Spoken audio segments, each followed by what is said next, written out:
కొంతమంది అంటూ ఉంటారు కదా, ఒకే వ్యక్తికి ఒకే పూజ చాలా ఫలితాన్ని ఇచ్చింది, ఇంకొక వ్యక్తికి అంతగా ఫలితాన్ని ఇవ్వలేదు అని కొంతమంది అంటూ ఉంటారు. కానీ ఉదాహరణకి చూస్తే మన జాతకం చూసి ఆ వ్యక్తికి ఏ పూజ చేయాలో ఆ పూజ చేసినట్టయితే ఆ వ్యక్తికి ఆ పూజ ఫలితం ఖచ్చితంగా దక్కుతుంది. ఎలాగైతే ఒకే డాక్టర్ ఇద్దరి పేషెంట్లకి ట్రీట్మెంట్ చేస్తూ ఉంటాడు. ఆ ఇద్దరి పేషెంట్లలో ఒకరికి తొందరగా తగ్గొచ్చు, ఒకరికి నిదానంగా తగ్గొచ్చు. దానికి కారణం ఏంటి అని అంటే డాక్టర్ ఒక్కడే, ఇచ్చే మెడిసిన్ ఒక్కటే, ట్రీట్మెంటు ఒక్కటే.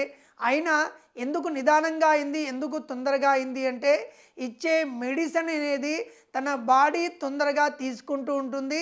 తన బాడీలో ఉన్న యాంటీబాడీస్ ఈ ఇచ్చిన మెడిసిన్ని ఇంకా తొందరగా ఆరోగ్యవంతులుగా చేస్తున్నాయి అని డాక్టర్లు చెప్తూ ఉంటారు.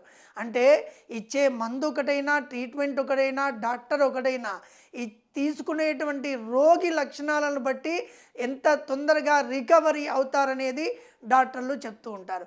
అట్లానే ఈ యజ్ఞ యాగాదులు కూడా మనం చేసుకున్న సందర్భంలో ఒకరికి తొందరగా అవ్వచ్చు, ఒకరికి నిదానంగా అవ్వచ్చు.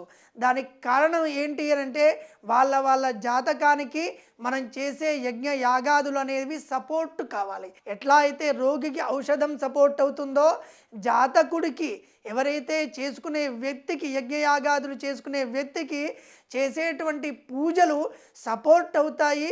ఆయన్ని ఇంకా ఉన్నతంగా ఉండడానికి, ఈ భగవంతుడి అనుగ్రహం పొందడానికి ఈ యజ్ఞయాగాదులు మనకు అనుగ్రహాన్ని ఇస్తాయి.